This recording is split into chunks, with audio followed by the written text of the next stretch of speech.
Hi everyone, good beautiful Sunday to all of you and welcome again to the Philippines HR Group's HR Cafe, BUhay, Trabaho at Iba Pa, our online talk show where we'll be discussing not only HR matters, not only matters about employees and workers, but we'll also be discussing about our lives in general and what are the different concerns, issues, and problems that we might have not only at work but also in our own career, in our own lives. So it's more than 80 days since the lockdown, and I'm sure everyone is looking forward to the lifting of the lockdown come tomorrow. So the episode that we have for today is actually very exciting because this is based on your request.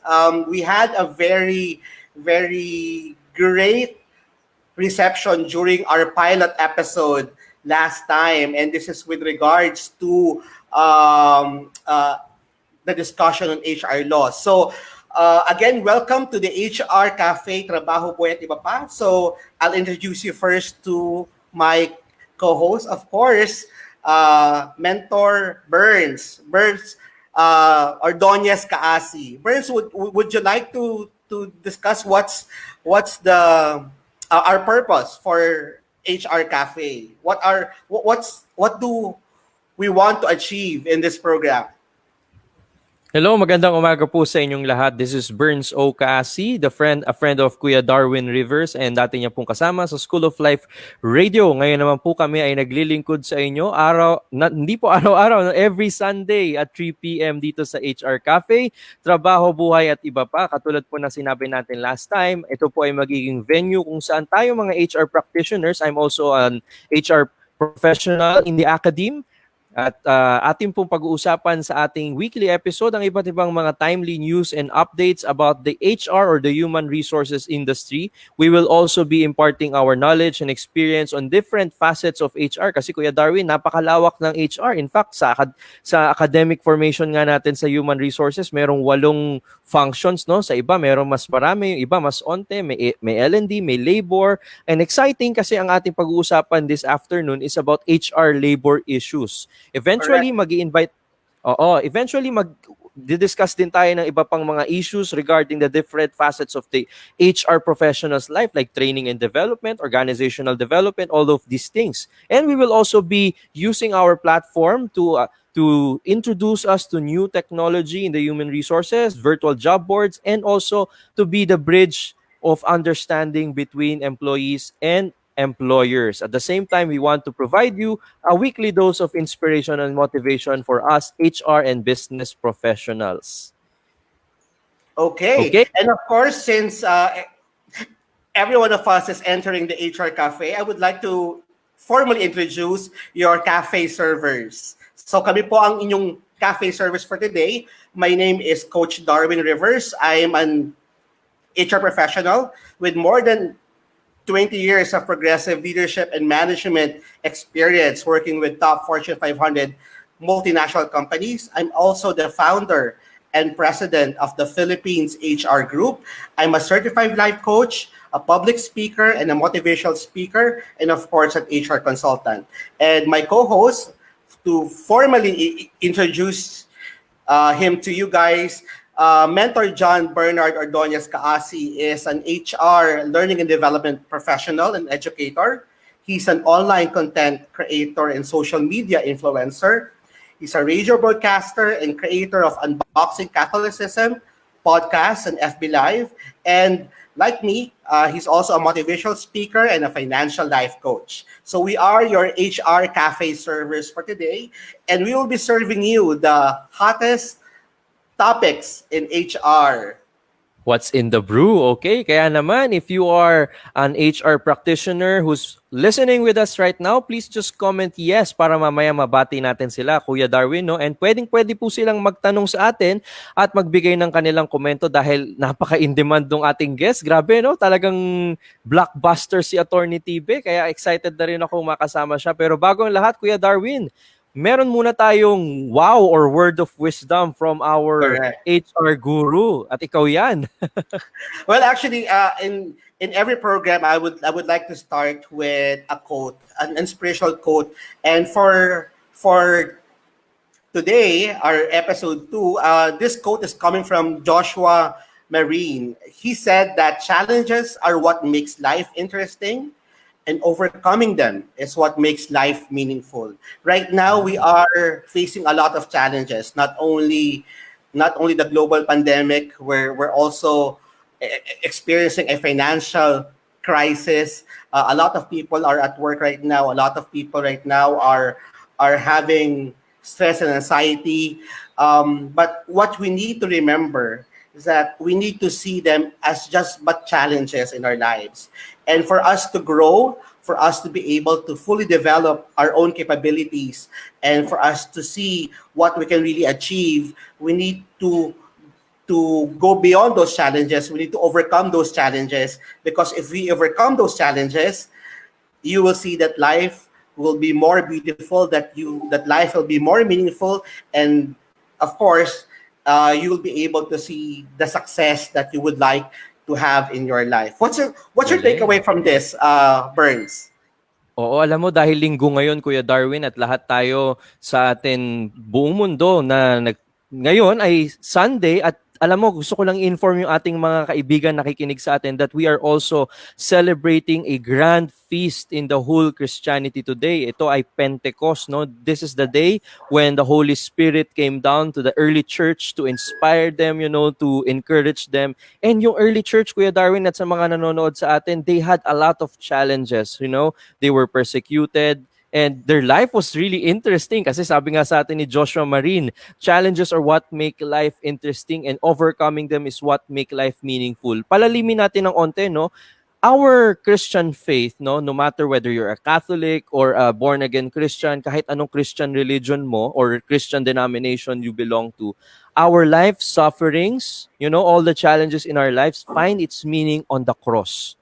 So pag Correct. nilayan po natin yan, no, yung paghihirap na pinakita sa atin ni Lord, yung kanyang pagdala ng ating lahat ng he was struck for our iniquities, no? He was wounded and by his stripes we were healed. Because of his sufferings, lahat din po ng paghihirap natin ay merong katumbas na meaning only if we are uniting our sufferings with the sufferings of God. Meaning to say, sa lahat po ng pagsubok natin, isipin natin na tayo ay nakikiisa sa sakripisyo ng Diyos. At alalahanin din natin yung napag-usapan natin last week, Kuya Darwin, no? Ang projection nga is marami ng unemployed na Pilipino at ang projection ay tataas pa to sa 5.5 to 7.5 million na kababayan nating mawawalan ng trabaho. So it's a challenge, no? Maraming mga magulang ang nag-aalala ngayon kung paano nila papakainin ng kanilang pamilya. Let's unite also ourselves and pray with them and pray for them so that all of these challenging times would find its deeper meaning. So yun yung naisip ko doon nung pinakita mo yung quote na yan. I don't know, ano po ba naisip nyo guys? Pwede kayong mag-comment sa atin Yes, sa baba please by... comment on what's Oo. your takeaway on this particular wow quote. Now, Yes. just to share, no, since last week, 'di ba, sabi natin the government's projection is that the unemployment rate will be from 5.5 to 7.5 over the coming weeks and months. But during that time, last week lang to last week, the data of DOLE was, if I would remember, is 2.6 million. So This tumataas, week, no? this week it's already 3.5. So Wow. talagang hindi malabo na in the next coming weeks mari-reach na yung 5.5 to 7.5 million of unemployment. And this is really something that for all HR peoples out there, I know that you've been very busy. You've been very busy in taking care of not only your company, but also, of course, our employees. I know that kasi tayo as HR, we are the frontliners. We are called the corporate frontliners of the businesses. So talagang ang laki ng focus ngayon para sa mga HR professionals and sa HR community. And Oo. I just like to share that we should really sabi nga doon sa quote, we are facing these challenges, but we need to make sure that we focus on overcoming them. Exactly. Okay? Oo. Tsaka again yung sa sinabi ko kanina, even though you are a man without religious faith, no, it still applies to us that our life will always be riddled with a lot of challenges. It's our perspective if we're gonna, pass through these challenges as better, not bitter persons, no. Tsaka Correct. dagdag ko lang, Kuya Darwin, reviewin natin yung napag-usapan natin with Mhm. Attorney Tibe last week. Ang napag-usapan natin dun is the HR is also a very strategic function sa mga company. Very important yung role natin as HR professionals dahil tayo yung catalyst for human relationships, especially right now, napakadami ng pinagdadaan ng depression, anxieties ng ating employees, and tayo yung kumbaga, we are called to be the crying shoulders at the same time to be the guiding light to people, especially these days na napakadaming bagay na hindi mo alam, very unexpected ang mga aring mangyari. Dahil ngayon nga ay magkakaroon na tayo ng GCQ. Okay, Kuya And of Darwin, course, sige.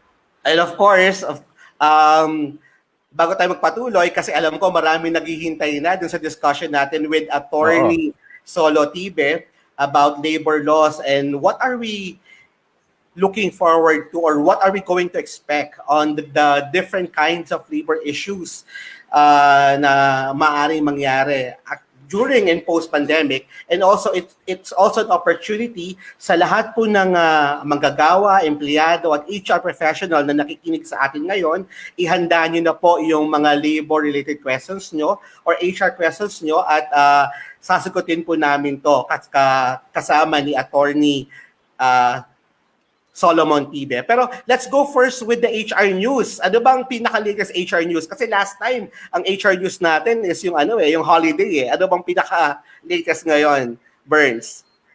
Ayan, dapat pala meron tayong sound effects dito, no, sa ulo ng mga nagbabagang balita. Mga kaibigan, ng ating pong balitaan sa HR ngayong linggong ito, inilabas na po at inaprubahan ng Pangulong Rodrigo Duterte ang Resolution number 14 ng IATF noong May 28 at dito po natin makikita ang mga rehiyon sa ating bansa na sasailalim na sa General Community Quarantine at sa Modified Community Quarantine na magiging epektibo simula bukas hanggang 15 ng Hunyo taong 2022. Ang hirap pag-Tagalog, no? 2020. Okay, sige, i-English na lang po natin, guys. Ngayon, ito po ang ating mga rehiyon sa ating bansa na nasa GCQ or General Community Quarantine. 8 po sila, ang Pangasinan, Region 2, Region 3, Region 4A, NCR and Municipality of Pateros, Region 7, Zamboanga and Davao. Nandito naman, makikita naman po dito na ang mga hindi po nabanggit ay nasa MGCQ. Pwede nyo rin po i-comment sa atin kung nasa ang rehiyon kayo sa ating bansa para mabati natin kayo mamaya. Okay, Kuya Darwin, ano ba itong mga categories na nakikita natin sa screen ngayon? Okay, syempre, nung nilift ni Presidente yung from modified enhanced community quarantine at ginawa niyang general community quarantine, syempre meron mga categories ng mga industriya or businesses na kumbaga susunod doon sa guidance. Kumbaga ito yung mga industriya or companies na either magbubukas or hindi pa pwede magbukas. So, for category 1, pag napibilang kayo sa category 1, ibig sabihin nito ay 100% po kayo po pwedeng mag-open ng inyong business or ng inyong kumpanya. At ang mga nasa category 1 is yung mga nasa agriculture, fisheries, forestry, lahat ng nasa food manufacturing, kasama rito ang supply chain, lahat ng food retail like supermarket, take-out and delivery service only. Lahat na sa healthcare, of course, hospitals, clinics, and drugstores, ang logistics, water, energy, internet, telecommunications, and media, 100% na po sila po pwedeng magbukas ng kanilang establishmento. Para sa mga nasa category 2, ito yung mga kumpanya na nasa between 50% to 100% ang pwede nilang buksan or maging functional. Ito yung mga nasa electronic and exports, e-commerce and delivery for essential and non-essential items, repair, maintenance services, and housing and office services. For category 3, ito yung sinasabi natin 50% work from home, 50% on-site work, right? At for those companies that we have under Burns. Hello, hello Yeah, kuya. for those companies, sorry, nadalito din ako. For those Hindi companies who kita are under naririnig. Okay, category yan, 3, malinaw na. for those companies who are under Oo. category 3, these are your financial services, business process outsourcing or mga BPOs, other non-leisure services, other non-leisure wholesale and retail services. So, Ayan. ang ibig po sabihin nito, may mga businesses or industriya na po pwedeng magbukas 100%, may mga businesses naman po na between 50 to 100%. At yung mga 50% lang, ito yung mix siya. Pwedeng 50% ng mga empleyado mo ay papasok on-site or 50% po pwedeng naka-work from home. O kung hindi naman naka-work from home din, ibig sabihin nito, sila yung mga talagang patuloy na maaapektuhan kasi sila yung mga no work, no pay. Tama. So ayan po yung sinasabi para sa guidelines for opening of work. Ayan. Mm-mm. Siyempre, hindi po biglaan ang ating pagbubukas muli ng ating economic activities. May mga phases po tayong susundin dyan. Ang una pong phase ay sa June 1 to 21, papayagan na po ang mga trains, ang LRT, ang MRT, and bus augmentation services. Ang Grab ay muli po magbabalik, ngunit meron po silang mga guidelines na i-release tungkol sa kanilang reduced capacities. Kasama din po ang mga shuttle services, ang mga point-to-point buses, mga bicycles, at bawal pa rin po ang mga provincial buses na pumasok sa Kalakhang, Maynila. Kuya, ano mangyayari sa phase 2? Sa phase 2, ang ibig sabihin nito, from June 22 to June 30th, of course, papayagan yung mga public utility buses, modern public utility vehicles at UV Express. Kasama na rin po yung mga nasa phase 1. Siguro kailangan nating malaman, no, yung doon sa phase 1, yung mga train and buses augmentation. For the trains, sabi kasi ng DOTC, for trains, for MRT and LRT, their capacity is only between 10 to 15%. For PNR, their capacity is up to 30%. Doon sa mga buses naman, sa buses augmentation, 50% lang ng bus capacity ang magiging available for public use. At again, wala pong papasok na provincial buses patungong Metro Manila at wala ring buses na lalabas papuntang Metro Manila. Palabas ng Metro Manila. Ayan. Okay. Ngayon naman, Kuya Darwin, let's fast track our discussion and very interesting na makapag-review tayo ng HR concepts. Ano ba itong 3 types of problem employees under the termination of employment? Sige, Kuya Darwin, take it away.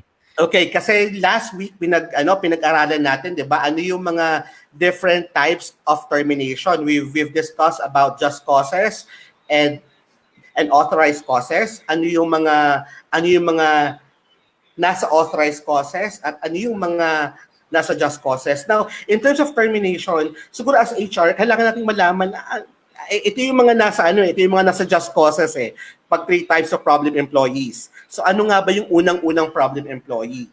The first type of problem employee will be those employees who you can fire. And ibig sabihin nito, sila yung mga employees na pwede niyong i-terminate. These are employees who are either seriously at fault or grossly negligent. In other words, employers have just cause against them. Sila po yung mga empleyado na, di ba sabi nga last week, which I discussed, pag sinabing just causes, ibig sabihin lumabag sila sa either sa code of conduct under behavior, or performance, or kaya attendance. Doon sa tatlong yon na po pwedeng nakapaloob sa just causes. So sila yung mga empleyado na may malaking issue doon sa tatlong yon. Therefore, employers can use their management prerogative to fire them. Okay? At ang basis po niyan ay, of course, this are the list of causes under Article 297 of the Labor Code. So if you would like to review Article 297 of the Labor Code, ang jurisprudence po niyan is under analogous causes, and of course, your company policy or your code of conduct basis of the LEDO 147-15. Now, we have to remember that although these are employees who you can fire, they still have to undergo due process, di ba? Kasi just cause yan eh. So pag just cause, either just cause or authorized causes, kailangan may due process. At yung due process ng just cause, ito yung bibigyan mo ng NTE, bibigyan mo siya ng time to answer your NTE or your notice to explain. After that, you undergo your administrative hearing and investigation, and then you make a decision and provide your notice of decision. Ample opportunity to be heard is very important. It means that any meaningful opportunity, whether verbal or written, is given to the employee, right? It's for him or her to answer the charges. So it should be submitted. Kaya nga ano siya, well documented siya via the reply of the NTE and of course the decision of the NOD or notice of decision. Then kailangan may pag-uusap, may admin investigation na nangyari to establish the case. Yung second type, kasi di ba, those who you can fire, yung first type. Yung second type would be those employees who you can't fire. Yeah, ito yung mga employees who are protected under security of tenure. So these are employees who when you fire them, you can be liable for illegal dismissal. So if an employee's fault or negligence is hindi siya napapaloob dun sa Article 297 or just causes of termination, then hindi siya dapat ito terminate. Ibig sabihin, ito yung mga empleyado na hindi naman terminable yung offense either in terms of behavior, in terms of performance, or in terms of attendance. Now, ang basis po natin dyan is Article 294 of the Labor Code. Our Constitution, of course, protects the rights of our employees. Article 13, Section 3, which states that, of course, the state shall afford full protection to labor, local and overseas, organized and unorganized. It shall promote full employment and equality of employment opportunities for all, shall guarantee the rights of workers in self-organization, peaceful concerted activities, and shall promote principles of shared responsibility. So, basis of that Constitution, na talagang nasa batas natin siya, na protektahan niya yung karapatan ng mga empleyado. And of course, yung DOLE regulation din, the basis nyo, which is 147-15. Okay? So first is those we can fire, second is those you can't fire, and third are those you can't fire yet. Hindi pa. Ito yung mga employees who can be fired, but employers are strongly advised to establish substantial evidence. Ibig sabihin, dapat well-documented, talagang dapat meron kang substantial evidence na nagkaroon ng wrongdoing si employee. And of course, you have to observe due process before terminating them to avoid any risk of any illegal termination case, which is, of course, will be filed against you at the labor court or in NLRC. You have to remember, the burden of proof is always upon with the employer. Correct? Ibig sabihin, si employer kailangan yung reason niya para i-terminate yung si empleyado is full proof. Ibig sabihin talagang naaayon sa batas na meron siyang walang butas, evidence, walang butas, at sinunod niya yung tamang proseso ng pag-terminate ng empleyado. Okay? Yeah. At ang basis natin dyan is Article 292B of the Labor Code, of course, the Constitution, Article 3, Section 1, and of the regulation set forth by DOLE, which is DOLE DO number 147-15.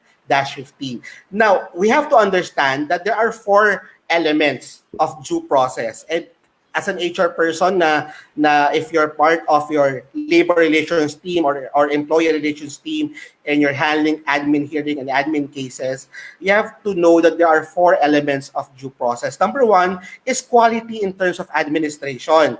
When you say quality in terms of administration, kung paano mo binibigay or ginagawa yung pagse-serve ng case dun sa empleyado. Quality in terms of protection. of the parties involved. Ibig sabihin, pinangangalagaan mo ba yung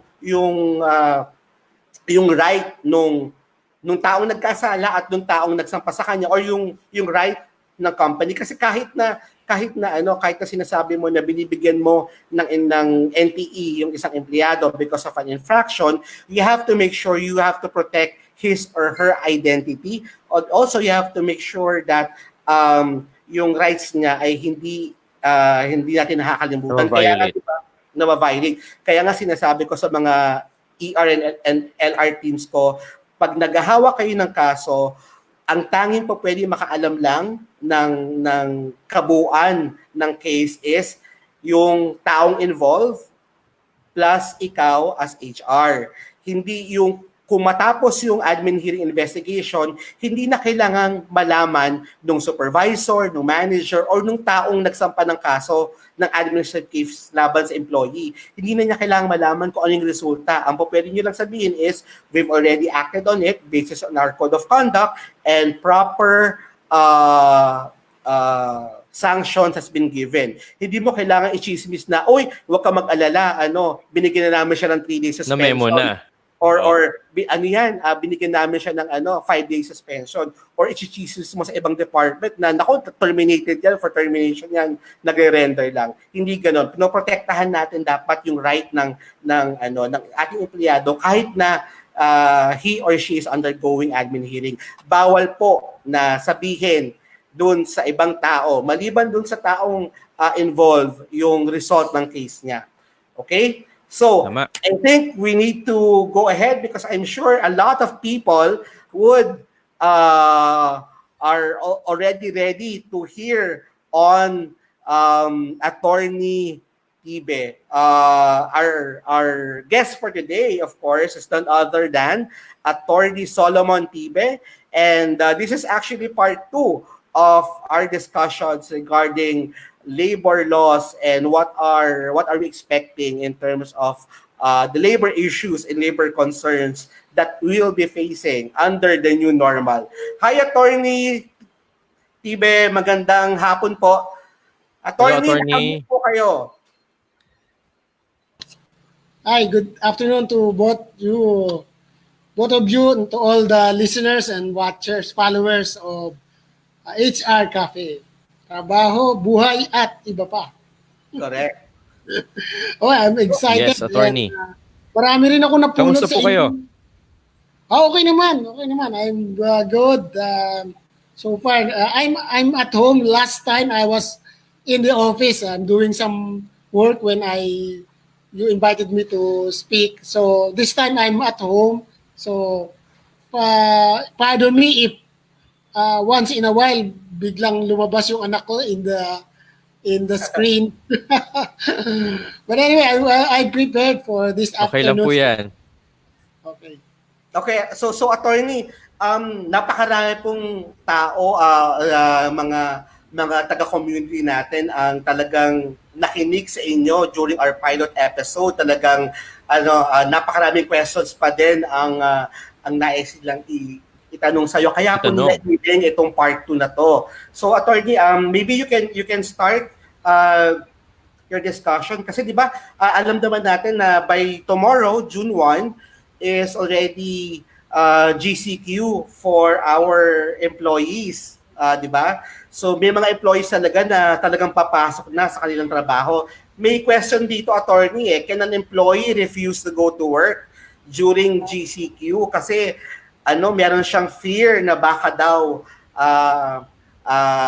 sa pagpunta niya sa opisina ay magkaroon siya ng opportunity to contract the COVID virus. Yes. Well, that's a very relevant and good question. Pero before we go to the question itself, I'd like to set us muna a framework. How do we go about this we call the new normal? So I'd like us to adopt a perspective. When we go to a pandemic, it's like a crisis or like a war. Dapat may everybody, not only those frontliners, those in the medical health services, the police and the military, the implementers of the lockdown at the barangay, from the national to the barangay level. Every citizen, no, every employee, business owner, HR practitioner should have a good framework how to go about this new normal. And I would like to dissect that into two. One would be the economic side and the other is the non-economic. Para tayo negotiate ng collective bargaining agreement, laging may economic saka non-economic. So, as every employee, every citizen goes back to try to resume to the new normal, dapat ito yung perspective natin. We're going here, we know it's not that safe yet, but we know we have to, life has to go on. We know we have a family to feed. We know that there are sectors who are struggling. There are requirements to be accomplished, deadlines. There are targets to be moved. The principal still demand of the employees' bottom line. So all these things have to, and then there's the risk, the health risk factor. So we're coming in under the GCQ with this perspective that we have we have to be in a battle mode, so to speak. Uh, we we have to be smarter. And meron nga kasabihan, in the new economy, you don't have to only work harder, but work smarter. So all these guidelines given to us by the DOLE, by the IATF, by the DOH, these are all our tools, the information tools, to go about in a battle mode come GCQ. And then, andun din po yung aspeto na how about our family members that we leave behind as we go to work, di ba? So, ako sinasabi ko po to sa mga kaibigan, kasamahan sa simbahan, no? This pandemic, even wars or even typhoons, calamity, should not rob our young people, our children, of the joy of their childhood.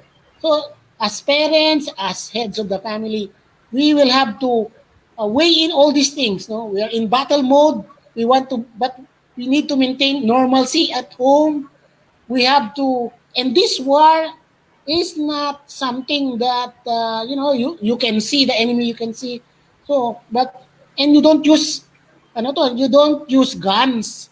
You use information. You use advisories, guidelines. And of course, andun na siyempre yung common sense. How do you keep everything to weave together into practicable, pragmatic, useful courses of action? No? From the time you leave your house to go to, you travel using public transport or private transport. From the time you go to work, you bandy in, you spend the next 8 hours to 10 hours. By the time you bandy out, you go home, you take travel, you disinfect yourselves, and then you quarantine for a little time before you join your family over dinner. There has to be all this information, guidelines, advisories must come into play by not only by the like I said, not only by the frontliners but by every citizen. Nasa battle mode po yung ating framework for everybody. And of course, everybody has to play a role. Hindi lang po, sabi nga po nung, my wife is a doctor, no? Most of the time we think the battle is at the hospital, the battle is uh, at the checkpoints, no? The battle is the ICU. No, the battle is actually making sure na we lessen the infection from every employee, every household. And then yung all these rules of segregation, disinfection, hygiene, social distancing, this will be the test, no, the GCQ. And before I entertain the question, no, yung GCQ natin, mind for the information everybody, this is a provisional GCQ, kaya may timeline. June 1 to 15. Although meron ng phasing na June 1 to 21 and phase 2 is June 22 onwards.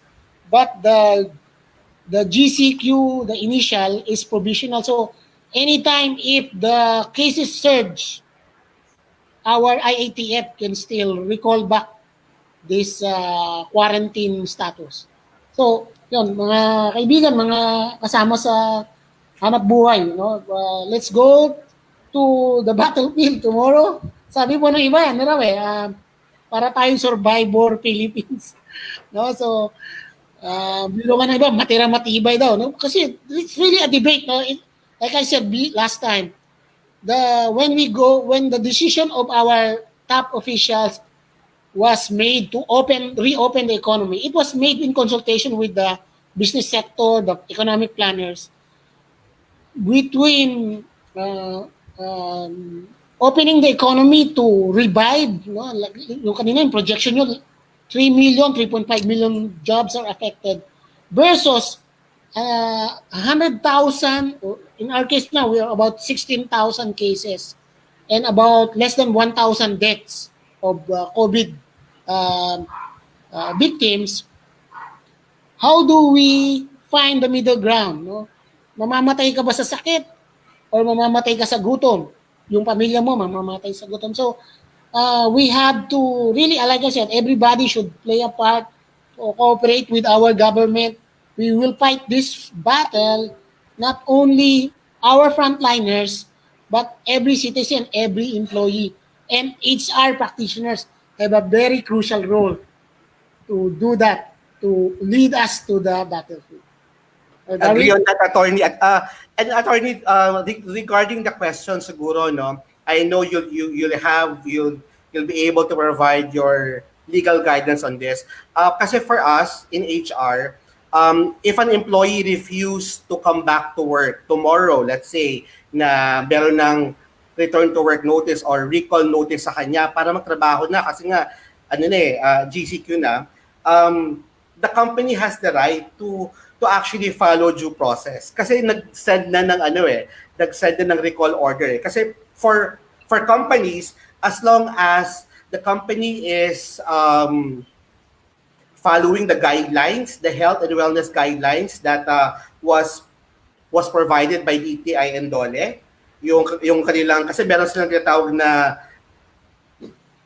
guidelines for workplace and prevention and control of COVID, di ba? As long as meron yan, as long as in place yan, dapat alam ng empleyado na the company is doing its best to protect their health and safety at work. Now, hindi naman po pwedeng sabihin ng empleyado na ayoko kasi natakot ako sa buhay ko, o I refuse because I don't want to get to go to work because I might get sick or my family would get sick. Well, it's actually his or her right to do that. Pero it's also, for me, it's also the right of the company to tell you that we are complying with what the government is mandating. We are complying in terms of the minimum requirement, in terms of health and safety of the government.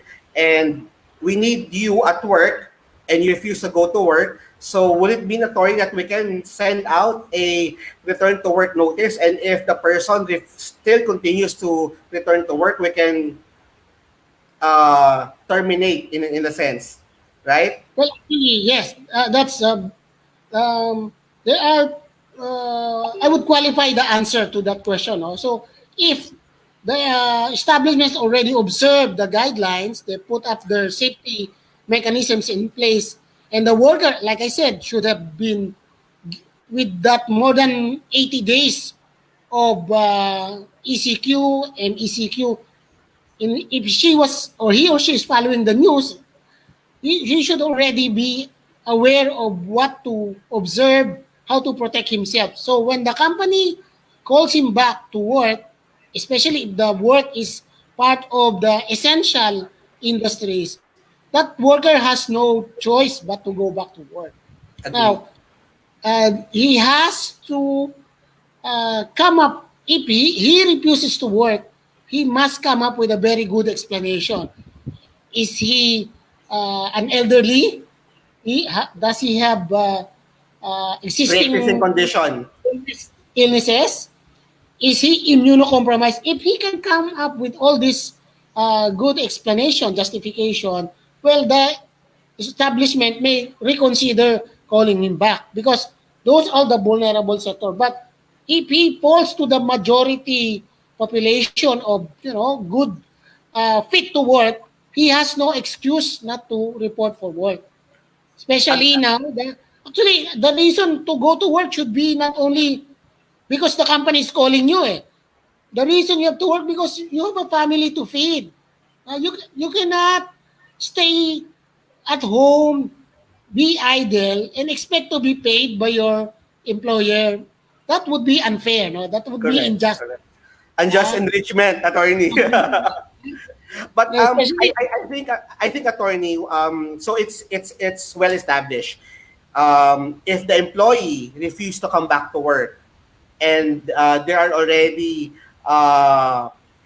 health and safety precautions being prepared by the company can send a RTWO or return to work order, and if the employee continues to refuse to go back to work, then it will mean it can go to termination. I think the real gist here is really more of the communication. How will HR properly communicate to the employee that, hey, I know that you are afraid of the current situation right now, but please understand or please know that the company is doing everything aligned to what the government has prescribed in terms of protecting you, in terms of making you safe at work, uh, for you to feel safe at work.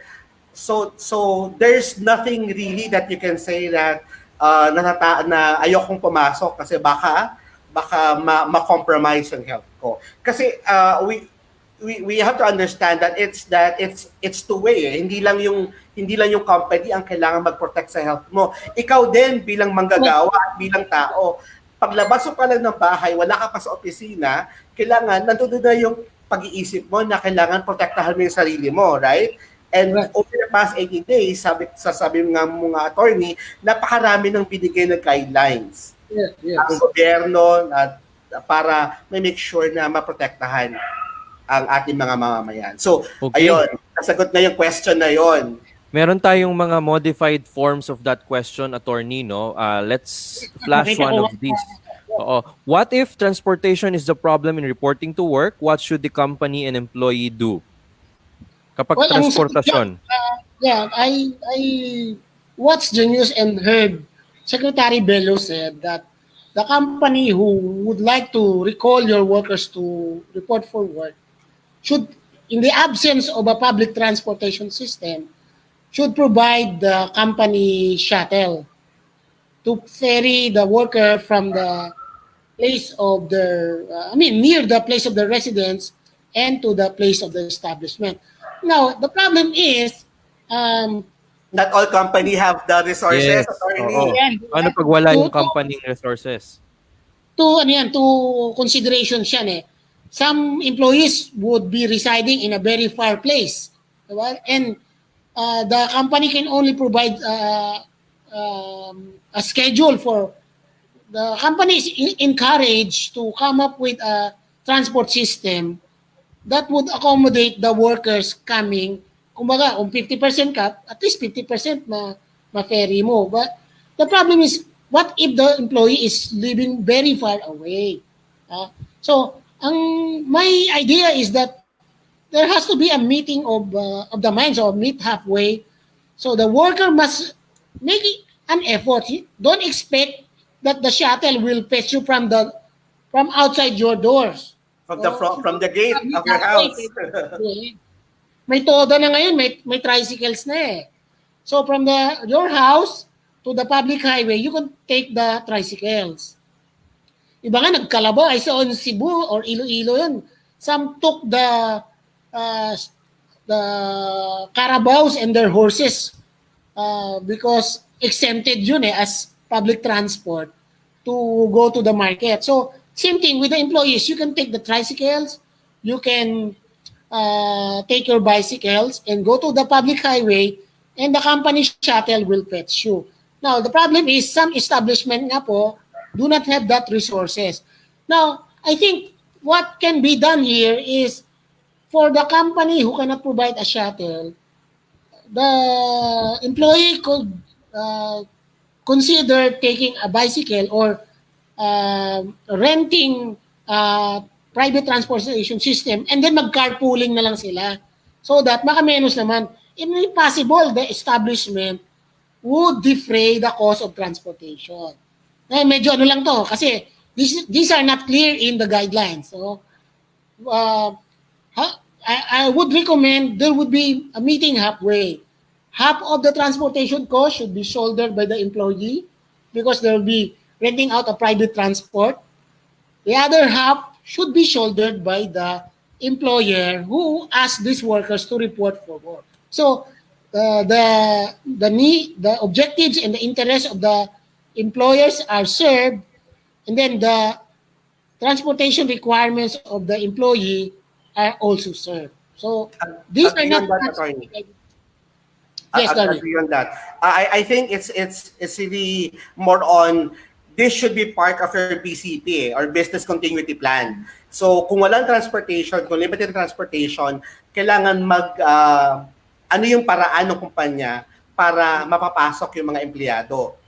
And since meron namang available na public transportation na by tomorrow, although limited, pwedeng i-augment ni company yon para talagang tulungan si empleyado na makapasok sa work. Kasi sabi mga attorney, hindi mo dapat i-expect na pag sinabing company provided shuttle, isusunduin ka mismo sa tapat ng gate ng bahay mo kasi hindi naman ganoon 'yon. Dapat may mga check, kumbaga may mga pick up points yan along the major thoroughfares or major highways. Kasi ikaw may capability ka naman para maglakad, magbike, mag-tricycle, papunta doon sa major highways at doon ka pa pwedeng pick upin or doon ka pwedeng sumakay. Correct. That's correct. Yes. Okay, so I think malinaw yung sagot natin dyan. Attorney, Kuya Darwin, may another question tayo dito. Paano daw kapag kabuntis ang empleyado at siya ay isang essential, part of the essential workforce? Can she refuse to go to work? Well, there are qualifications here. No? The pregnant women, sa study ng DOH actually, the pregnant women, like I said, my wife is a doctor, and obigay yung wife ko eh. Grabe naman, attorney na kayo, yung wife nyo, doctor. Ang laki ng expectations siguro ang laki ng expectations nyo sa mga anak nyo, no? Pressured yung mga bata. Pressured. Naka-pressured. Yun nga, no? Yung may mga women who got infected by the coronavirus and then they gave birth during this pandemic. The beauty of this conception period, the babies were exempted or they were not infected by the virus upon delivery. But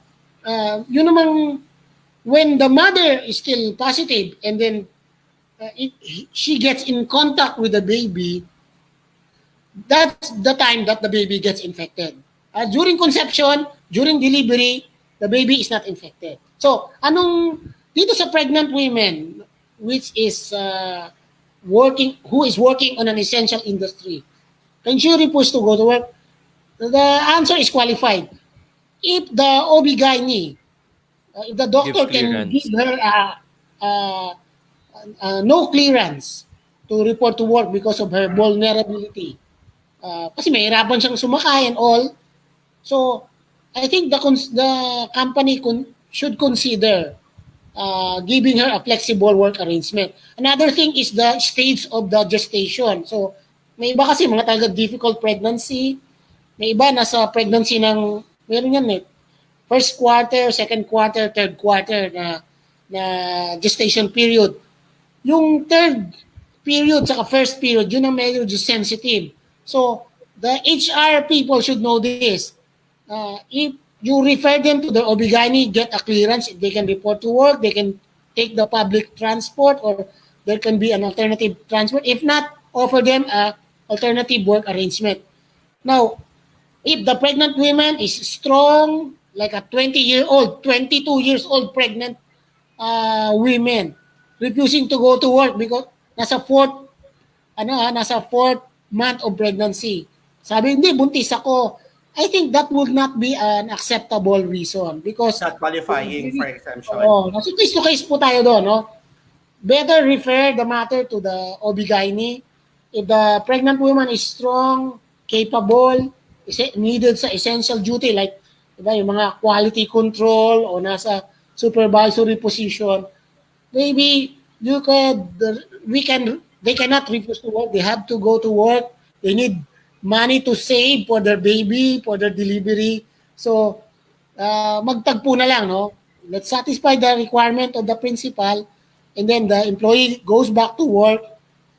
Let's just give some, while at work, let's just give some, flexibility lang, no? Some, make it a good environment, no? Kasi baka, Great. yung stress lang na mag-commute, no? This time maybe double or if not triple compared to the last few months, no? In January and February. Okay, Okay. Tony, may isang question dito. They were put into floating status or temporary retrenchment. Now, tinatanong nila hanggang kailan ba pwede silang maging in floating status or temporary retrenchment. Now, siguro as an HR, I can answer this as long as it's not beyond 6 months, right, attorney? Yes. An employer has the right to put the employee on floating status or temporary retrenchment as long as it doesn't go beyond 6 months. So normally, pag pinilize po kayo to floating status, nakalagay naman doon, you can either be recalled within the 6-month period, pero hindi dapat mag-go beyond the 6-month period. Kasi pag go beyond the 6-month period na naka-temporary floating status ka, the company should either make sure that they give you back to work or return you back to work immediately beyond 60 days or pay you Compensate. proper compensation Yes, of separation. Okay. Meron akong dadagdag na input doon, Darwin. No? Yung what happens to the employee during this period of floating status? Floating status. Yeah, can he work to someone else? Can he find can he do some Sideline. or informal work? Well, the answer is yes. No? Correct. So long as simply he needs to feed the family, needs to survive. So long as he has to observe certain policies of the company like non-compete status. Not directly competing to the company, no, attorney. Kasi walang mga non-disclosure of confidential. Yes. All these Correct. things must be observed. The employee can work during that to part-time or join the informal sector. No? Mag-vendor siya, Distribution business. mga online selling, so long as it will not affect his trust Employment. and his contractual obligation with his original employer. Agree. Great. Attorney, related question from Lawrence Yu regarding temporary retrenchment or put into floating status. Kasi according to him, they were put into floating status or temporary retrenchment, pero hindi daw sila eligible to use their HMO benefits. Well, medyo Specific ng case ito. specific siya. No? Well, we will have to observe yung yung non-infringement of benefits rule na the benefits that you are enjoying during that time of your employment cannot be unilaterally withdrawn from you. So, kung ikaw ay flinoting or kung ikaw ay pinag-leave ng company during the pandemic, that benefit supposedly stays with you, no? Correct. And in fact, I think it's not for the employer to say that you are not qualified. It's the HMO provider Agree. that will haggle with the employer. Kasi bayad yung premium niyan eh. They Correct. pay for Yearly like a ang year, bayad. no? Annual premium mo. So, kung bayad naman yung premium, I think the worker should be enjoying the HMO benefits. I think, attorney, this might be a case of an in-house HMO wherein walang third party, si company na mismo yung nagbabayad ng medical expenses. Pero for all HRs out there, you have to remember, if you put an employee under floating status or temporary retrenchment, technically the status of the employee is still active Meaning, Still whatever employed. benefits, he's still employed. Whatever benefits that the employee enjoys during being full-time employee, dapat meron siya. Meaning, ibig sabihin, he or she is still qualified for your HMO benefit or health insurance benefit. Yung pag-earn nga ng leave credits, kailangan yan eh. This is something that the employee should also have. So, lahat ng yung life insurance benefit, kailangan andun pa rin yun, di ba, attorney? Kasi, una-una, ang nagsabi sa employee na huwag ka muna magtrabaho kasi may business exigencies tayo, meron tayong issue sa business ngayon, ay si employer, si business. So, hindi niya dapat tatanggalin yung mga benepisyong binibigay niya sa empleyado. Yes. Tama, And then, finally, kung HMO given by third party provider, this is covered by a contract. So the benefits of that contract would be binding on the employees, so long as it's within that period that the premium is paid. So the employee, the beneficiary, should be receiving that benefit. So ngayon, kung nag-expire, this is the question, kung nag-expire yung HMO policy during the pandemic, and then mag-a-avail, yun ang problema. Baka hindi na binayaran ni employer, that would be an actionable issue. Against the employer, attorney. Against the employer. Kasi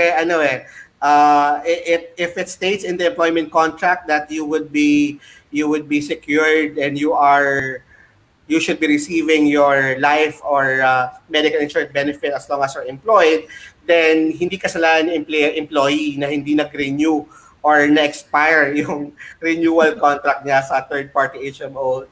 Ang napakalaking gastusin nun para sa kumpanya. May magandang question dyan, no? Albert, marami mga question. Would you like to Yes.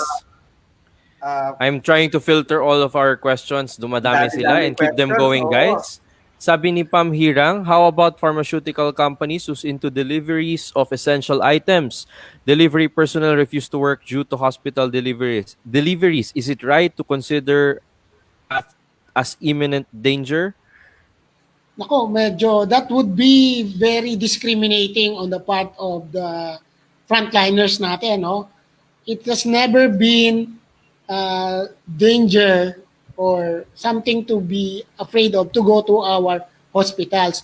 Kung mataas ang health and safety standards expected of establishment, double or triple yung ating mga hospital institutions. Of course, these delivery people, name it, the Lala Move, the Grab, they all get exposed to the risk every day.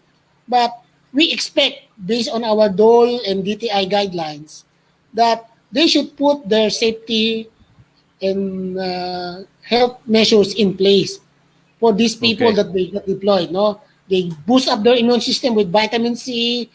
They get enough rest. They use their safety goggles, their masks, their gloves, and everything. No, so social distance, all these things. Never should a delivery personnel should invoke na ayoko pumunta diyan kasi nakakatakot, parang haunted house. That's very discriminating to our, they risk their lives. Look at our frontliners, they've been there, they morning, afternoon, evening, they serve in the hospital where there are risk of infections 4 times than we, the ordinary citizens do. They risk their lives, tapos bibigyan natin ng ganito. Actually, there are advocacies in a lawyers group, no, that we can, these are maligning, these are discriminating actions and statements. These our frontliners can resort to action, court action. Kasi may mga instances na ganyan, no, yung pinalayas sa tinitirahan yung nurse kasi nga nag-duty sa ganitong hospital na marami raw COVID patients. So that would be an actionable issue. And same thing, yung mga, yung discriminate, ang hospital na to, ganyan, no? That would be, at the very least, that would be libelous. Okay. Thank you, attorney. We have more questions. Pasadahan natin, Kuya Darwin, unless you want to add something there. Kay Jonah Royce, kasi meron siyang question dito. For return to work notice or recall notice, is it necessary to put it in writing? I would just like to share what we're doing in our company. The recall notice or return to work notice, kasi nga wala namang mailing stations ngayon na available, and limited din yung mga yung post office sarado nung time nung a community quarantine. So what we do is we send the letter through email, and we send the letter also through what do you call this, courier, either LBC, DHL, FedEx, or whatnot. Hanggat, kasi sarado pa yung post office, hindi pa namin siya pwedeng ma-send through registered mail. And also, we inform the employee, we document that we inform the employee that we've sent the notice or recall order to his or her personal email. And he or she will also be receiving a hard copy of that notice via courier. So that can be done. Okay, so I guess meron ding isang nagtanong sa atin ng ganyan, and nasagot na natin siya. So puntahan natin, napakadami pong tanong, no? So keep your questions coming. I'm going to filter them.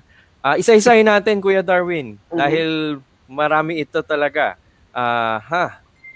Sabing, ito, we will put some employees in furlough or work stoppage within next week. Is it legal? How can we effectively do it? Torny? Well, actually, nasagot na yan partly kanina nung discussion. No? We can place some workers, especially yung mga non-essential, non-core, in floating status. Floating status. At most 6 months. Okay. And some you can adopt alternative work schemes or arrangement, work from home. Tapos what you do is there's a scheduling of workers. Some will report MWF, some would be TT8 Saturday. So this is where the HR practitioners make a very important role to help management meet its objective, while at the same time getting everybody employee on board to meet their needs as well. Agree on that, attorney. And I think what's important to that question is, yes, po pwede nga po kayong mag-put ng mga empleyado into temporary floating status or temporary retrenchment, pero dapat una may business need. Dapat papatunayan nyo na the reason kung bakit kayo magpuput ng mga employees into no work, no pay or temporary retrenchment is because apektado yung business sa current situation ngayon. At pangalawa, of course, kailangan may proper reporting muna o yung due process. You need to report it to DOLE, you need to provide proper notice to the employee also. Great. From Vivian Suelto, we have a sales personnel who claims that he is suffering from panic attack when he is asked to do field work. As of the moment, we already asked our sales personnel to go out to do sales collection. He just wants to do work from home. Is it possible we just transfer him to office work? Quick answer, attorney. Yes, management prerogative yun, for people to the right to regulate the work requirements, the rules, is a management prerogative. So, for employees who are not cooperative, especially ito, mukhang field sales personnel ito, he can be transferred to another without diminution of his seniority and benefits. Speaking of diminution, sige, Kuya Darwin. Siguro, attorney, kailangan natin i-quantify. May proof ba siya nagpa-panic attack siya? Kasi kailangan may medical certification yun. Anyone can claim that. Pwede sabihin na nagpa-panic attack ako, ayaw ko magtrabaho. Diba? Yun lang, Darwin, kasi yung reason na nag-panic attack that will be a very costly costly check-up. This, you will have to undergo a series before a psychiatrist can conclude that you have a panic attack. This is not a simple medical. So I don't know kung kayang i-establish to with a sales personnel. But then again, the quickest way is really to transfer him. So yeah, the easiest way is to transfer him. Yes. And at the same time, my friends na nanonood sa atin ngayon, no, yung depression, itakal na rin natin. For mental health professionals, I know they will agree with us that we cannot self-diagnose. May mga Correct. employees po kasi tayo magsasabi dyan na, I cannot go to work kasi nade-depress ako. Well, what HR can do is to acknowledge the anxiety, to acknowledge the uncertainty of the situation, pero to encourage the employee to seek professional help if talagang sa tingin niya meron siyang depression, kasi no one can diagnose himself that he is having or experiencing clinical depression. And to our HR community here, if you want to know how to get diagnosis, no, pwede nyo po kaming i-message. Meron tayong mga friends. Remember, Darwin, si Harold Colon, one of our previous guests nung wala pa tayo sa HR Cafe, they have a group, no? Nagbibigay sila ng mobile diagnosis online. So that can be one of the ways through which we can ascertain if what the employee is feeling is real depression, clinically speaking, or just, a sadness, an extreme anxiety because of the uncertainty. Okay, so let's go back to our questions. Attorney, can an employee transfer to another unit or department but will lower down salary for the meantime within the quarantine period or within 6 months? Parang Iko-qualify ko yung sagot ko dyan, no? Okay. Number one, of course, the right to transfer is a management prerogative. Yes, Second, yung lower down prerogative. salary, under DO Advisory Number 17 of DOLE, you can apply, the management can work out wage cuts or even cut on non-wage benefits, provided it is with consent of the employees. There's an agreement between both parties. Dapat nag-uusap. Yes. And then, the grounds for the communication would be, the HR people will be talking to the employee, you want your full salary now and then the business will close 1 month after, or will you cooperate with us to tighten the belt for the next 3 months, but we will survive this pandemic and we'll still have work and income by next year, and so on and so forth. So, yes, the answer can be done. They can be transferred. Part 1. Part 2 will be the management, especially the HR, will sit down, communicate with the employee that let's tighten the belt, bawas muna rito, bawas muna doon. Basta importante, lahat tayo may trabaho.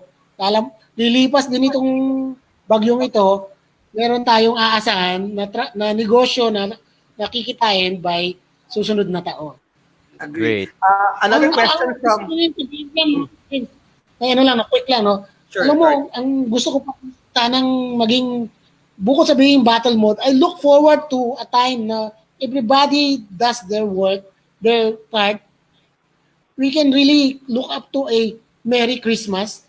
Alam mo, lahat may trabaho pa, buhay pa, walang sakit. Bumaba man yung kita mo, pero may papapasukan ka pa rin. Kasi with 3.5 million jobs lost and hundreds of thousands businesses closed, you never know if you lose your job now, when can you find the next employment? You're not certain when can you find the next employment, because for every one job opening, for example, in August, one job opening, if you lose your job now, there will be like 50 people lining up Applying. competing with you to look for that job. Kaya Agree. dapat Okay. mahalin natin yung trabaho. Agree on that. Great. Attorney, there's a question coming from one of our PHRG volunteers, si Anne Leonardo. Anne is asking, what if the employee lives in a place where it is a declared lockdown? Can we still force the employee to work? In case, what proof can we ask from the employee? Siguro, sagutin ko muna to, Anne, no, before si attorney. Kung yung place is naka-total lockdown, one is malamang in-announce na yan ng government na naka-total lockdown sila. It's Public naman yung known. announcement. It's publicly known. Yes. So, pag naka-public lockdown, pag naka-total lockdown, hindi talaga makakalabas yung tao doon sa lugar na yon. So, wala talagang way para pilitin siyang pumasok. And wala And ring for the way fact para na- magsinungaling ang employee na naka-lockdown yung lugar niya kasi it's a public knowledge, no? Oo, Pwedeng i-verify yan.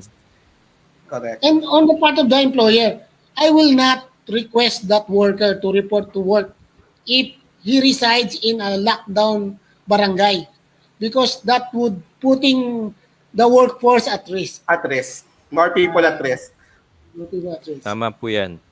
Okay, ang dami pa nating tanong dito. Teka, mamili tayo, no?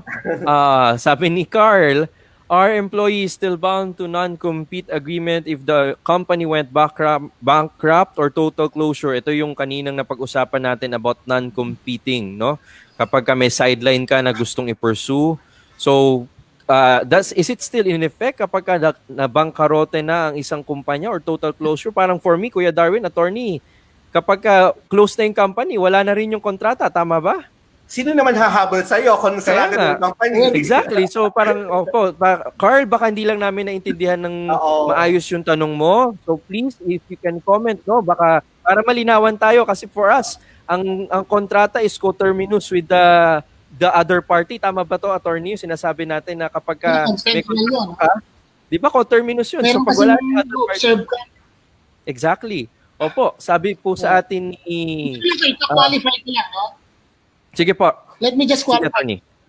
For large establishments, no, like big corporations, example, you're in a motor company, like with this popular brand.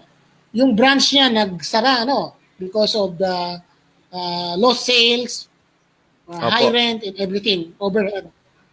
Then that worker, without waiting for any recall to work order, decides to jump ship and works with a competitor. So siguro ito yung question niya. Can he do that without being sued for violation of the non-compete agreement? Well, I would rather advise the worker to wait for an official declaration from that company.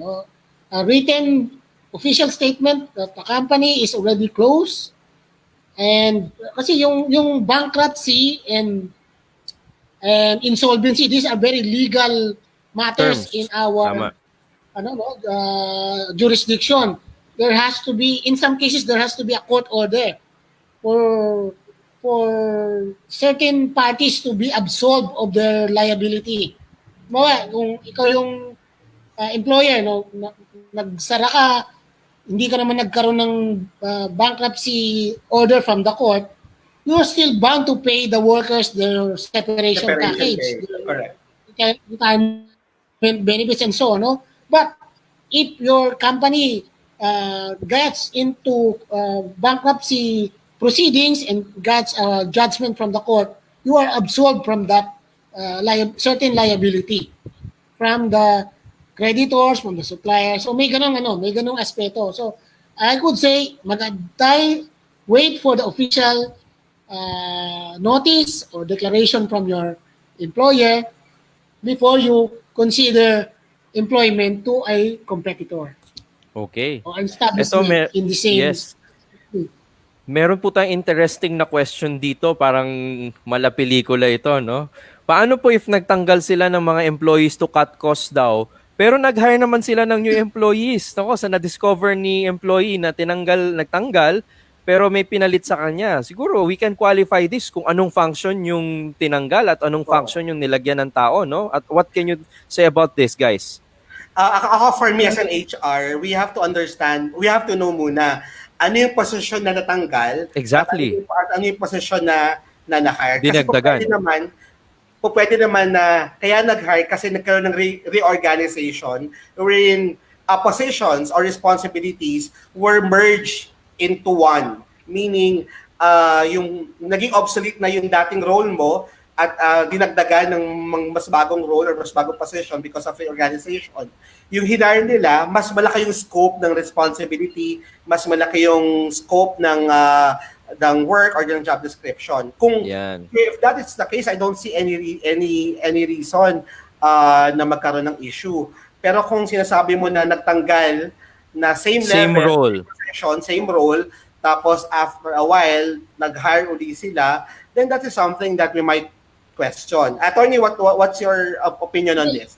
I agree with Darwin's thoughts, na this pandemic cannot be used as an excuse to circumvent the security of tenure of workers.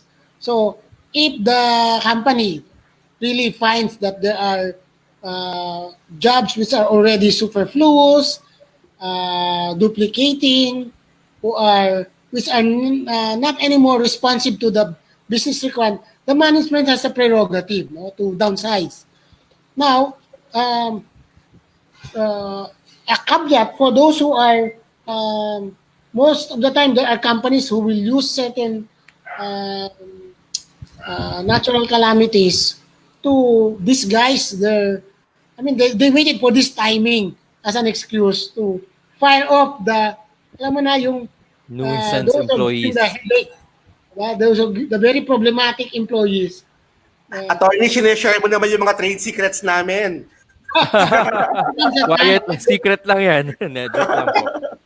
Open secret na. Pero yun lang, there has to be iwasan yung gano'n kung pwede. And then document.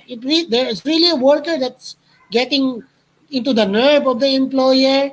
They're not contributing to the bottom line.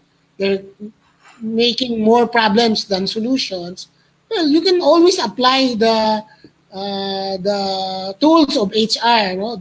Basta well documented, two-strike rule, two-notice rule, and so on, we can get rid of the undesirables, and then the management can replenish its workforce. So ito yung sagot natin. Agree.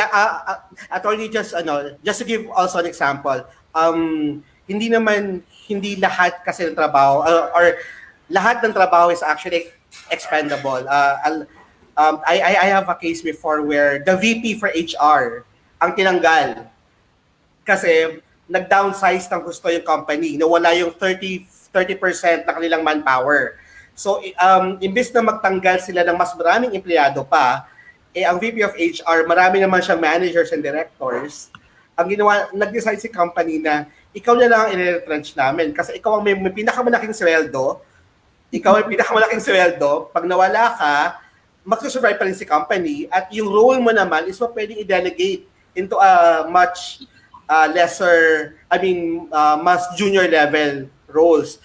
Pero the fact that binigyan ka naman ng separation pay under naman ng due process, then this is something that you siguro magandang example din na na hindi lang yung mga rank and file ang naapektuhan, ang natatanggal, even those who are on the C level or senior level can actually be retrenched or put into authorized cause of termination.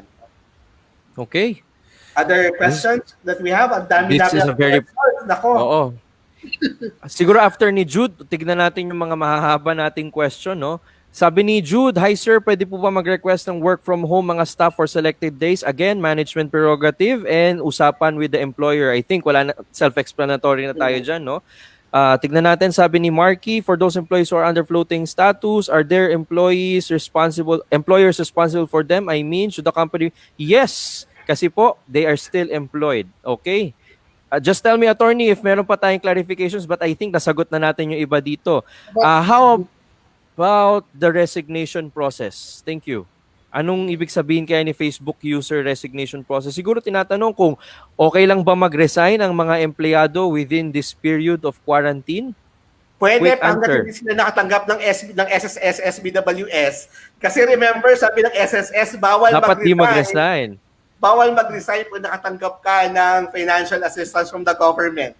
Oo. Actually, meron akong case dyan na gusto ring i-consult sa ating attorney Tibe, no? Baka makarelate yung iba nating nanonood ngayon. Meron po nag-PM sa akin after the show last week.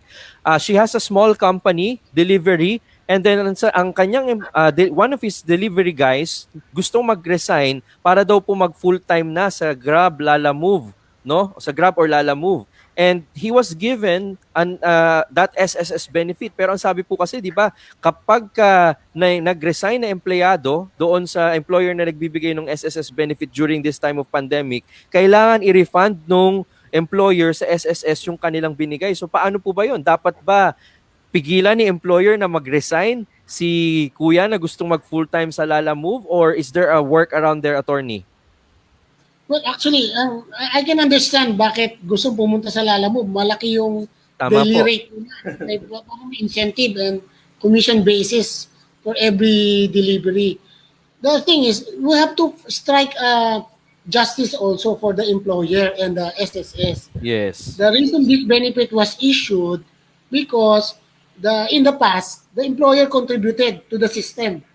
May employer share na sinasabi. And the employer, the HR in particular, di ba? Sila yung nag-submit ng mga forms, nag-follow up, nag-communicate. Then all of a sudden, when you were given this benefit, magsasabi ka na babay kasi mayroon akong nahanap na mas magandang opportunity, may green pasture, so to speak. That would be very unfair. So I think there's reason and the justice must be observed, even in this particular small SAP, that workers should not uh, Take advantage transfer of. or resign. Yes. But merong even without an explanation that the worker will transfer to Lala Move or to Grab, the employer cannot oblige the worker to remain in his consensual kasi yung employer-employee relationship. But the worker must observe the due process also, the 30-day notice, Exactly. the turnover of accountabilities, and to make sure na ma-observe niya pa rin kung may mga non-compete clause, may non-disclosure clause sa kanyang previous contract. Those things must be observed Yes. before he can find another employment somewhere else.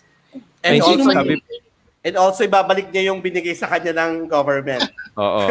Kasi yun ang guidelines ni SSS. Tama. Bawal Actually, mag-resign. very flexible yung company owner na nag-PM sa akin after our show last week, no? They were already giving him flexible working hours. If you want to do your Lala move, bahala ka, okay lang, wag ka lang magre-resign. Kasi nga, meron tayong benefit na pinamimigay sa ating employees. So, again, we can also see here the creativity and the flexibility of our employers in giving leeway for our employees to have additional income during this time of crisis. Related po sa compensation and benefits, sabi ni Rain, for employees with limited work days, Monday, Wednesday, Friday, or Tuesday, Thursday, Saturday, will the salary decrease as will to the number of days reported or will it still complete the 10, 11-day cycle, yung 15-30 natin? Attorney?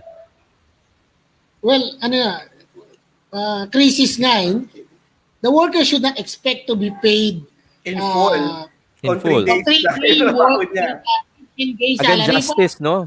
We have to give sense of justice. Oh. So Kasi fair days for a fair day's work. Ayun lang. correct, Okay. correct. Ang understanding ko doon is ang gusto niya bayaran siya ng buo. Pero Kahit 3 beses lang siyang nag-work. kahit 3 days lang siya mag-work sa sarili ko, yes. Mali naman po yun. Again, justice po, kailangan pantay, patas, and fair for everyone. Good afternoon. If the company will avail the DOLE 17 reduction of working hours, is there a need for employee to submit an amendment letter due to original working days/hours stipulated from initial contract that there are changes of schedule or the memo that company will reduce work hours days with agreement? Medyo hindi ko po naiintindihan yung... Ganito na yan. Okay, Darwin. Kasi sa employment contract niya, nakalagay specifically kung anong oras at kung ilang oras siya makatrabaho sa isang buwan. Like 40 hours a month. Now, ang tinatanong niya, kailangan ba ng amendment since because of the current situation, nagkaroon ng flexible working hours or flexible working arrangement. Kumbaga, compressed, mababawasan yung nakalagay sa contract niya na instead of mag-work siya ng 40 hours a week, pwedeng less than that ang kanyang maging work. Kailangan ba bang i-amend yung kontrata nun, attorney? Di ba hindi na? I don't think so. What we need is the law is considered implanted or embedded in any private contracts. No, the law prevails. So, and part of the law of the land are the circulars, advisories of our government agencies. Ang kailangan lang dito in this case is the employer, together with the information from the employee, should observe the reportorial requirements with the Department of Labor. Agree. So, Okay. notify yung ating mga government authorities of this new arrangement with your company. In fact, the HR department should be the one doing that to report that this number of workers are having flexible work arrangement. They're only rendering so much hours per week, and therefore their payment should only be this and that. And Sa establishment report yon, mm, sa mga HRs and sa mga manggagawa, there is a report being given. It's called the Dole Establishment Report, where you pass it to Dole at nakalagay doon na ito yung mga affected workers at ito yung ito lang yung hours na i-work nila within that particular duration. Attorney, meron na namang question si coming from our PHRG volunteers core team. Is the enhanced medical insurance of employees required from the employers as support to employees, especially to workers working on site? If yes, what specific enhanced medical insurance can the employer provide? Siguro ang tanong niya dito is, meron silang HMO, meron silang medical insurance, kailangan pa bang dagdagan yon or bigyan ng karagdagang benefit? Kumbaga, kasi malamang yung previous insurance sila hindi kino-cover ang COVID. So ngayon, kailangan ba nilang mag-add ng insurance sa kung saan kailangan i-cover yung COVID doon sa HMO nila? At kung hindi man, pwede bang yung SSS sa PhilHealth, is it sufficient enough? Since PhilHealth actually provides a coverage For 100%. for COVID patients. COVID, yes. well, like I said, no, yung before we already discussed that yung COVID testing is covered by PhilHealth. Hospitalization na COVID-related like pneumonia is covered by PhilHealth. Now, if your company has an HMO already plus this PhilHealth benefits, I think that would be sufficient enough. At the moment, I doubt if any HMO will be willing to offer a rider policy. Even with additional premium, I doubt if any HMO will offer that. So the company may, however, give But life incentive. insurance can, attorney. May mga life insurance na merong benefit for COVID-19. Sorry, well, Pat. that's good news, no? But ito HMO kasi, no? So, Yes. like I said, the company is not precluded to offer incentives. Iba kasi yung risk ng workers on the field, on the site, versus workers working from home or working in the office. Double or triple yung risk ng mga workers in the field. So, the company, depending on its resources, no, may offer additional incentive. But other than that, you can stick with the minimum requirements provided by law. You have an HMO, if there's PhilHealth, make sure lang the PhilHealth is fully reported and all the premiums are paid. Kasi yan ang reklamo ng mga Philippine Hospitals Association ngayon. Ha? They cannot access the PhilHealth, their payments. So make sure the establishments are updated with their PhilHealth and also duly documented, well reported, so that the worker, if any worker is infected and has to be hospitalized, ma-avail niya yung benefit. Attorney, wala Okay. daw silang HMO sa mga workers. Mga managers, above lang daw ang may HMO.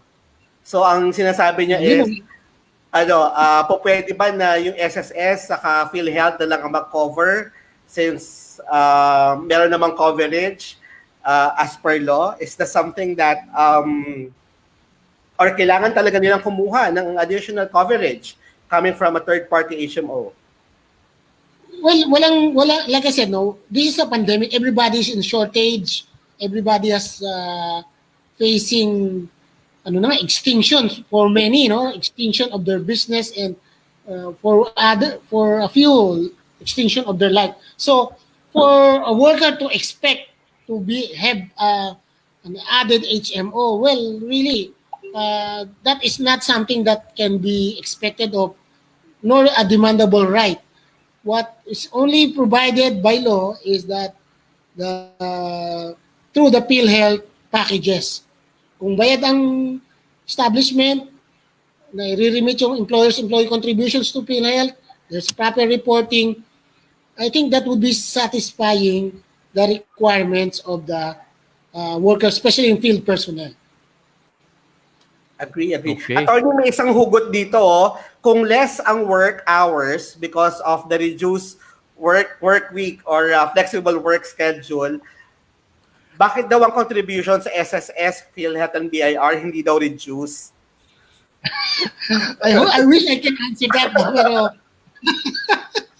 Pero magandang ano yun, no? Magandang dapat pro-rata rin, ano? Kung pro-rata na nga yung pasok mo. Pero hindi po siya prorated, mga kababayan, mga kapwa ko manggagawa. As long as you are earning, as long as you're earning, as long as you're employed, you are mandated. Kaya nga tinawag na mandated deductions, 'di ba? So, because it's part of your mandated benefits. Okay, napakadami pa nating tanong dito, Kuya Darwin, Attorney Tibe, pero wala na tayong oras to go through all of these.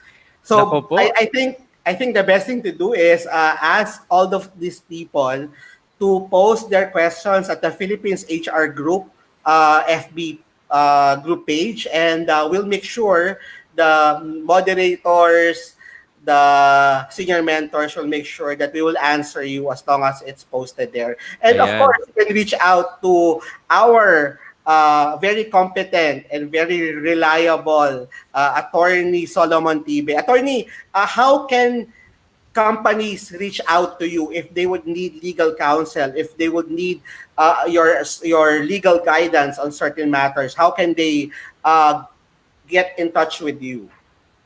Thank you, Darwin. That's a good invitation also. For companies who will be having legal requirements, no, especially this pandemic and the GCQ, you can contact me at my email address. It will be posted in the Philippine HR Ito po, Group. nakapost. Ayan, no? svt.law2020@gmail.com. Is that correct, Attorney? And then through my through Messenger. I would appreciate po sana, no, don't if you could engage me on either a project-based consultancy or a retainer. So our relationship will be longer and stronger over time. Kasi mas maganda po yung nagsasama ng nasa gitna ng kagipitan, mas maluwag na pagsasama pag sa gitna na ng kasayahan. Agree Yan. on that. And for our HR people out there, for our business owners, employers, you have to understand that hindi lahat po pwedeng gawin ng HR persons nyo. Kailangan talaga may legal partners yan. Kaya nga lahat ng kumpanya, di ba, merong mga tinatawag na legal partners or retainer lawyers, wherein we have our knowledge in HR and of the law, but of course we need to partner with an expert, and an expert would always be a lawyer. And if you need assistance, please reach out to Attorney Solomon Tibe through svt.law2020@gmail.com. You can also reach out to him through his Facebook, Solomon Says. Ganda ng pangalan ng page, no? Solomon is one of the wisest kings. In fact, the Correct. wisest of all the kings in the Old Testament and even in the whole of history. Okay, let's wrap up with our... Sorry, before go. we wrap up, I would like to promote one of the ebooks of our senior mentors at the Philippines HR Group. Meron siyang nilaunch na ebook. It's called Forward Chef. This is a free ebook that it's actually coming from Miss Penny Bongato. Miss Penny Bongato is one of the first Jack Canfield students, Wow. Filipino students here, and she's also a certified Jack Canfield a trainer and consultant. So if you want to get her free ebook, please go to his FB page, Penny Bongato. And it will also post it at the Philippines HR Group. Yes. This book is very important because it's actually an interview of a lot of industry experts and thought experts, and Miss Penny was able to provide us with with her summary of all the learnings that she has interviewing these people. Great. Okay, so Ako naman forward. magpo-promote, Kuya Darwin, kung okay lang sa'yo, no? At para sa ating mga HR community, and we want to be of service to you even beyond the HR Cafe. So if you are an HR practitioner and you want to have financial wellness learning programs for your employees, napaka-timely niyan. We've been holding some online seminars on saving, financial wellness for different companies. And guys, if you want to know more about this, just get in touch. You can follow me. I'm the one who posted this live video in our Facebook group, Philippines HR group. And if you are also into deepening of your faith, tonight at 9 p.m. and every Friday and Sunday at 9 p.m. I have my Facebook live show called Unboxing Catholicism. So I also, parang ganito rin po ang format niya, question and answer, pero tungkol naman po sa Christian faith nating lahat. Maraming salamat po sa inyo. Okay, Coach Maraming Darwin. salamat. One last thing, I just want to promote the Philippines HR group, and of course, if you have time, we actually created an FB page for HR Cafe Ayan. Trabaho, BUhay at Iba Pa. Please search us, HR Cafe, Trabaho, BUhay at Iba Pa. Please like our page. And also, next week, we already have a special guest also. Ayan. And we will be discussing, we'll be having Sir Ricky De Vera. He is a one global, of the best yan. He is a global speaker, and he's also one of our facilitators during the virtual learning sessions that we'd had at the Philippine HR Group. So it's something na kaabang-abang. So please make sure to follow us and makita-kita po Anong tayo. topic natin, Kuya? For next Sunday. Para i-announce namin sa Philippine HR Group. Okay, so secret muna po. So makita-kita po tayo again next week. Same time, Sunday, 3 p.m. para po sa HR Cafe, usapang trabaho, BUhay at Iba Pa. And please pray for me. It's my 25th birthday today. Happy so thank you so much. Please pray for me po. And happy birthday din sa mga nagsa-celebrate ng birthday ngayon. And I want to greet my mom who's here with us, listening and watching live. Thank you for the homemade samgyupsal, Mami. Attorney Tibe, maraming salamat po sa inyo. Maraming salamat, Attorney. Hanggat po namin mapaglingkuran ang lahat ng nasa HR community. See you next Sunday po. Bye everyone. Have a blessed Sunday. God bless. Bye.